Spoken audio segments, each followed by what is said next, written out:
Para honra y gloria a nuestro Dios. Entonces, hermanos, vamos a hablar acerca del arca del pacto. Este utensilio de la antigüedad que tenía un significado muy especial para el pueblo de Dios. Pero antes vamos a tomar el consejo de Jeremías. Nos dice: clama a mí y yo te responderé y te enseñaré cosas grandes y ocultas que tú no conoces. Así que les invito a poder inclinar el rostro. Vamos a orar para que el Señor pueda atender a nuestra petición de enseñarnos esas cosas que a lo mejor hoy no conozcamos. Buen Padre que se encuentra en las alturas de los cielos, gracias por la oportunidad de tener una Biblia y de poder estudiarla con libertad, de poder reunirnos en un lugar que usted preparó para nosotros y que también la tecnología nos permita llegar a otras personas a través de estos medios y estos videos. Por favor, que el tema que vamos a estudiar en esta noche sea únicamente para que su nombre sea glorificado, para que aquellos que lo vean puedan tener la certeza de que el Dios al que alaban es un Dios vivo, es un Dios que no miente, es un Dios que ha dejado escrita su historia para poder llevarnos siempre al conocimiento pleno de esa gracia y esa misericordia que usted nos tiene. Por favor, le pedimos que su Espíritu Santo nos convenza en esta noche. Lo pedimos en el nombre de Cristo Jesús. Amén.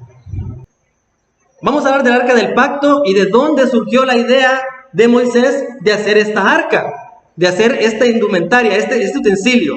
En Éxodo 25, versículos 8 y 9, nos dice que Dios le da una orden a Moisés y le dice: y harán un santuario para mí y habitaré en medio de ellos.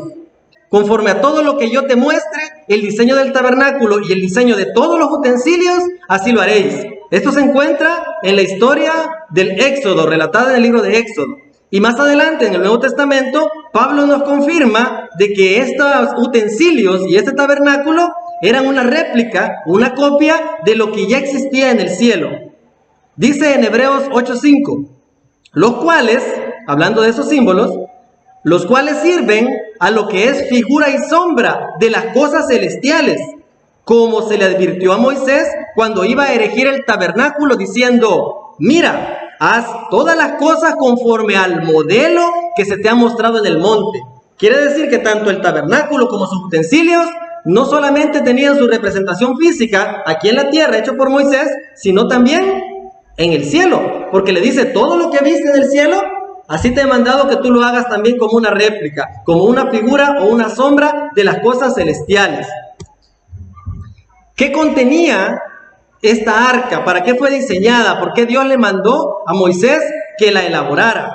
También en Hebreos nos dice cuál era su contenido. Capítulo 9, versículos del 3 al 5 dice: tras el segundo velo estaba la parte del tabernáculo llamada el lugar santísimo, el cual tenía un incensario de oro y el arca del pacto cubierta de oro por todas partes, en la cual estaba una urna de oro que contenía el maná, la vara de Aarón que reverdeció y las tablas del pacto. Estos tres elementos se encontraban allí: un tazón de oro que contenía maná, la vara de Aarón, que según el relato bíblico volvió a florecer, y también las dos tablas del pacto.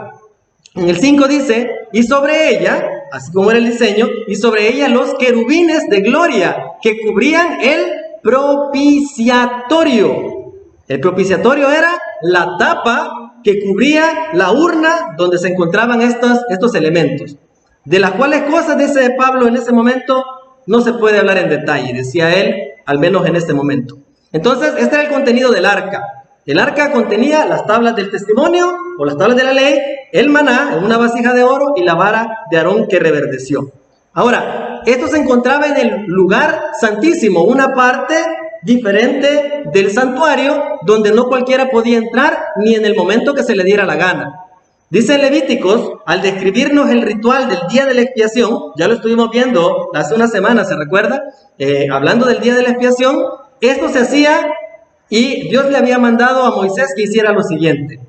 Levítico 16, dice en el 2: y Jehová dijo a Moisés: di a Aarón tu hermano que no en todo tiempo entre en el santuario detrás del velo, delante del propiciatorio que está sobre el arca, para que no muera, porque yo apareceré en la nube sobre el propiciatorio, Quiere decir que era un lugar, el propiciatorio, como lo ve usted en esa ilustración, donde se manifestaba la presencia de Dios entre esos dos ángeles, entre esos dos querubines. A ese lugar se le llama el propiciatorio, que es la tapa de esa urna, de esa arca.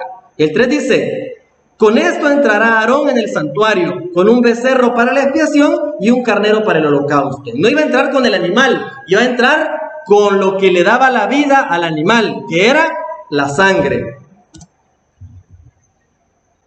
Tomará luego de la sangre del becerro y la rociará con su dedo hacia el propiciatorio, dice al lado oriental. Hacia el propiciatorio esparcirá con su dedo 7 veces de aquella sangre. Después degollará al macho cabrío en expiación por el pecado del pueblo, y llevará la sangre detrás del velo de adentro, y hará de la sangre como hizo con la sangre del becerro, y la esparcirá sobre el propiciatorio y delante del propiciatorio. Así purificará el santuario a causa de las impurezas de los hijos de Israel, de sus rebeliones y de todos sus pecados. De la misma manera hará también al tabernáculo de reunión, el cual reside entre ellos en medio de sus impurezas.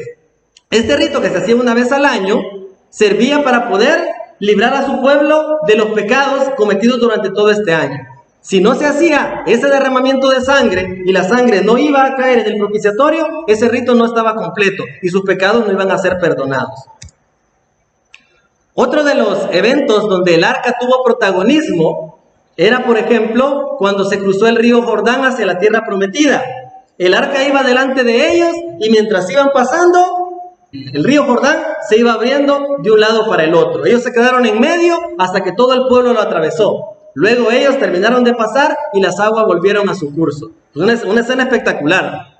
Otra escena muy espectacular acerca del arca es cuando en una guerra, en una batalla, Saúl pierde el arca. Es tomada por los filisteos y esto lo llevan al templo de Dagón, que es esta representación de un dios con forma de pez.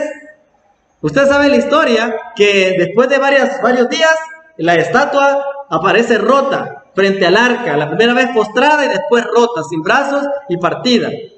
Ellos devuelven el arca, otra de las escenas donde el arca tiene protagonismo. Ahora, ¿qué pasó con esta arca?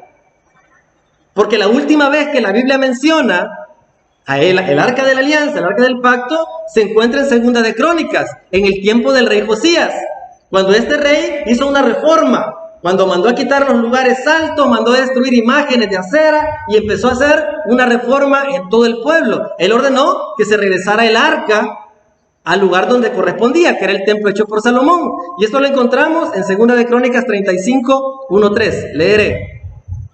Josías celebró la Pascua a Jehová en Jerusalén y sacrificaron la Pascua a los 14 días del mes primero, como se solía hacer el día de la Pascua. Puso también a los sacerdotes en sus oficios y los confirmó en el ministerio de la casa de Jehová. Y dijo a los levitas que enseñaban a todo Israel y que estaban dedicados a Jehová: poned el arca santa en la casa que edificó Salomón, hijo de David, rey de Israel, para que no la carguéis más sobre los hombros. Ahora servid a Jehová vuestro Dios y a su pueblo de Israel. Este texto, en este momento, es la última vez que esa arca es mencionada. Ahora, antes de la destrucción del templo de Jerusalén, se da esta cita bíblica. Cuando Nabucodonosor toma cautiva la ciudad y la destruye, se lleva ciertos utensilios para Babilonia, pero el relato bíblico no describe que el arca haya sido tomada. Vamos a ver lo que dice en Daniel capítulo 1, versículos 1 y 2. En el año tercero del reinado de Joacín, rey de Judá, vino Nabucodonosor, rey de Babilonia, a Jerusalén y la sitió. Y el Señor entregó en sus manos a Joacín, rey de Judá, y parte de los utensilios de la casa de Dios, y los trajo a la tierra de Sinar, a la casa de su Dios, y colocó los utensilios en la casa del tesoro de su Dios. Así describe, y ahí comenzaba un periodo de tiempo de 70 años. Cuando ese periodo de tiempo terminó, Judá regresaba a Jerusalén, y eso se registra en Esdras, capítulo 5, versículos 13-14, diciendo: Pero en el año primero de Ciro, rey de Babilonia, el mismo rey Ciro dio orden para que esta casa de Dios fuese reedificada. También los utensilios de oro y de plata de la casa de Dios que Nabucodonosor había sacado del templo que estaba en Jerusalén y los había llevado al templo de Babilonia, el rey de Ciro los sacó del templo de Babilonia y fueron entregados a Sesbazar, a quien había puesto por gobernador. Dice que fueron devueltos esos utensilios, pero no menciona explícitamente que el arca también fue regresada. No dice que fue llevada, ni dice que fue regresada. La última vez que se menciona es para el tiempo del rey Josías. Ahora, hay un libro apócrifo. El libro apócrifo es un libro no canónico, un libro que no se encuentra en las escrituras, mas se encuentra en ciertas Biblias católicas. Es un libro apócrifo porque contradice ciertas verdades de fe, pero tiene cierta parte de historia que puede ser considerada pues como verdad si también la historia oficial lo demuestra. Dice en este libro acerca del arca. Se dice también en estos escritos del pasado que el profeta Jeremías, obedeciendo a órdenes del cielo, se hizo acompañar por el arca de la alianza con su toldo y fue al cerro donde Moisés había subido y desde la cual había contemplado la tierra prometida. Allí Jeremías encontró una caverna, metió en ella el arca, el toldo que la cubría y el altar del incienso, y luego tapó la entrada con piedras. Yo no puedo dar fe de que este relato es real, simplemente lo cito porque acá da una pista de lo que pudo haber pasado con el arca. No es bíblico, pero pudo haber pasado con el arca, que para el tiempo de Jeremías, poco tiempo antes de que el templo fuera destruido, Jeremías tomó el arca y la escondió, razón por la cual no fue llevada a Babilonia y no fue regresada por órdenes del rey Ciro. Ahora, usted dirá, pero yo recuerdo que en Apocalipsis se menciona el arca de la alianza nuevamente. Correcto, dice en Apocalipsis 11:19, y el templo de Dios fue abierto en el cielo, y el arca de su pacto, el arca de la alianza, se veía en el templo, y hubo relámpagos, voces, truenos, un terremoto y grande granizo. Esta arca de la que está hablando acá no es la misma arca que estaba en la tierra. Recordar que en Éxodo y en Hebreos leímos que Moisés tenía que construir estos utensilios conforme al modelo que había visto en el monte. Por lo tanto, en el monte de Dios había un arca y lo que estaba en la tierra era una réplica de lo que estaba allá. Así que la que se deja ver aquí no es esa arca que estaba en el templo de Salomón o que no estaba cuando el rey destruyó ese templo, el rey Nabucodonosor. ¿Alguno de ustedes identifica o ha visto una fotografía de ese lugar, una como le estoy mostrando acá en pantalla? Bueno, lo que resalta más quizás sean unos autobuses, unas viviendas que están allí, pero también ahí hay un peñasco, que si nosotros vemos más de cerca ese peñasco, creo que ya va tomando una forma que no es peculiar en una montaña. Y si lo vemos aún más de cerca, podemos ver una especie de rostro. ¿Qué le estoy mostrando? ¿Qué le estoy presentando? Justamente lo que la Biblia describe como el monte Calvario, el monte Gólgota o el monte Calavera, llamado de esa manera justamente por eso, porque tenía ciertas cavidades, ciertas protuberancias en ella que dibujaban un cráneo, su nariz, sus ojos. ¿Y esto dónde se encuentra? Esto se encuentra en las afueras de la ciudad de Jerusalén, fuera de murallas. Todavía en la actualidad se puede apreciar. Ahora, ¿por qué presento esto en este momento? Vamos a leer lo que pasó en el momento de la crucifixión de Jesús. En Juan 19, 17 y 20 describe: Jesús salió llevando su cruz para ir al llamado lugar de la calavera, que en hebreo se llama Gólgota. Allí lo crucificaron y con él a otros dos, uno a cada lado, quedando Jesús en medio. Pilato escribió un letrero que decía: Jesús de Nazaret, rey de los judíos, y lo mandó a poner sobre la cruz. Muchos judíos leyendo aquel letrero, porque el lugar donde crucificaron a Jesús estaba cerca de la ciudad y el letrero estaba escrito en hebreo, latín y griego. Quiere decir de que ese lugar donde nosotros vimos esas fotografías no en la cumbre, sino al pie de ese monte, de ese peñasco, fue el lugar de la crucifixión de Jesús.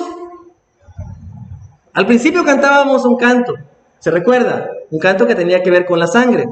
Y una lectura bíblica que tenía que ver con la propiciación. Propiciación, propiciatorio, la sangre. Y vamos a ver qué pasó cuando Jesús entregó su vida por usted y por mí.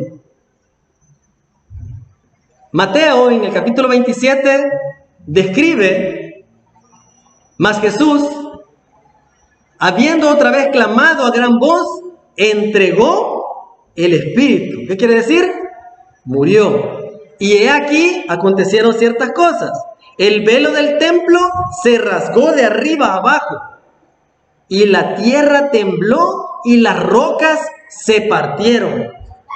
Quizás no habría necesidad en la palabra de Dios de agregar estas palabras, como por ejemplo, que tembló o que las rocas se partieron. Pero cada elemento en la palabra de Dios no está escrito ni de más ni de menos. El hecho de que las rocas se hayan partido en el momento exacto del terremoto provocado por la muerte de Jesús tiene un significado. En Juan 19, después de que Jesús ha muerto, relata lo siguiente: vinieron pues los soldados y quebraron las piernas al primero y asimismo al otro que había sido crucificado con él. Mas cuando llegaron a Jesús, como le vieron ya muerto, no le quebraron las piernas. Pero uno de los soldados le abrió el costado con una lanza, y al instante salió sangre y agua. En la profecía de Isaías, hablando del Mesías sufriente, nos decía, hablando de Jesús: mas él herido fue por nuestras rebeliones, molido por nuestros pecados, el castigo de nuestra paz fue sobre él, y por su llaga fuimos nosotros curados, fuimos nosotros perdonados, fuimos nosotros salvados. ¿Pero por cuál llaga? ¿Se imagina el cuerpo de Jesús flagelado totalmente? ¿Por cuál de sus 2000 llagas pudimos haber sido curados?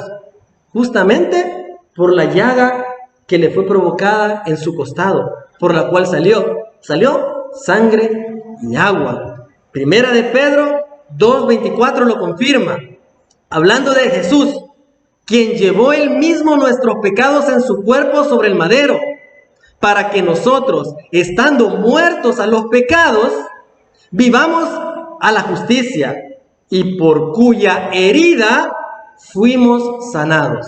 No está hablando de las heridas de las palmas de sus manos, no está hablando de las heridas provocadas por las espinas en su cabeza, o por la de sus pies, o por la de los golpes en su espalda, sino por una llaga, por una herida en particular, por la cual brotó esa sangre que usted en su oración menciona, que esa sangre preciosa de Jesús le dio a usted la redención, la salvación. Ahora, la pregunta es: ¿dónde debía derramarse esa sangre según el ritual simbólico de la expiación? Tenía que ir el sacerdote, entrar al lugar santísimo y derramar la sangre sobre el propiciatorio del arca. Y si todos esos símbolos eran una figura o sombra de lo que le iba a acontecer a Jesús, ¿qué podría pensar usted? ¿Que la preciosa sangre de Jesús se derramó en tierra? ¿O que realmente cayó sobre la tapa del propiciatorio? Para mí es espectacular. Le voy a mostrar una simulación de lo que pudo haber acontecido en el momento de la muerte de Jesús.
Algo como eso pudo haber ocurrido si Cristo tenía que cumplir con todos los símbolos del ritual. Su sangre tuvo que haber caído por el perdón de nuestros pecados sobre la tapa del propiciatorio. El arca, la Biblia no describe dónde se encuentra, pero ya no estaba cuando Nabucodonosor tomó la ciudad de Jerusalén. Había sido movida de allí. La Biblia no describe, yo en el espíritu de profecía no he encontrado algún texto que diga dónde se encuentra, aunque sí dice que en algún momento el arca aparecerá. Puede referirse al arca que mencionaba en Apocalipsis 11 o físicamente a esta arca. Si tenemos la oportunidad de presentar la segunda parte de este tema, vamos a ver evidencia que muestra que ese lugar de la calavera, al excavar bajo él, porque ya se hizo, el mismo personaje que encontró el arca de Noé, el cruce del Mar Rojo, el monte Sinaí y otras cosas más, encontró una cueva justamente bajo ese monte Calavera. Pero si Dios lo permite, hermanos, lo vamos a ver. Ahora, cerramos con este texto bíblico que es con el que iniciábamos. Lo importante de esto es lo siguiente. Primera de Juan, capítulos 4, 9 y 10 dice: en esto se mostró el amor de Dios para con nosotros, en que Dios envió a su Hijo unigénito al mundo para que vivamos por Él. En esto consiste el amor, no en que nosotros hayamos amado a Dios, sino en que Él nos amó a nosotros y envió a su Hijo en propiciación por nuestros pecados, para pagar nuestra deuda. Y si hay una cosa de la que tenemos que estar agradecidos, hermanos, es que eso se cumplió. Que el Señor pudo haber dicho, no vale la pena, pero no se resistió e hizo la voluntad del Padre. Y por Él nosotros tenemos la dicha de poder llamarnos salvos ahora con toda seguridad. Y vivir para Él, no vivir para nosotros mismos. Padre nuestro, queremos agradecerle por cada gota de sangre que usted derramó. No solo la que derramó sobre el propiciatorio, sino por todas esas gotas de sangre que a lo largo de su sufrimiento se fue derramando. Nosotros antes no valíamos nada, pero ahora valemos cada gota de esa sangre que usted derramó, y por eso le estamos agradecidos. Le damos las gracias porque nos ha permitido estudiar este tema que nos ayuda a conocer más el ministerio salvador de Jesús. Pero no queremos, Señor, que esto sea únicamente para tenerlo en nuestra cabeza y conocerlo, sino para que nos ayude a convencernos de su sacrificio, de cuánto le costó a usted el que nosotros pudiéramos ser salvos. Ayúdenos ahora a poder preparar las evidencias y que no sea nada más una mera suposición eso que hemos expuesto ahora, pero que no sea para envanecernos, sino para alabarle y glorificarle, porque usted es digno de toda la gloria y todo el honor. Gracias por la vida perfecta de Jesús, por ese sacrificio tan hermoso que hizo por nosotros, que no merecíamos. Gracias por su mediación en el santuario celestial. En los méritos de Él oramos. Amén.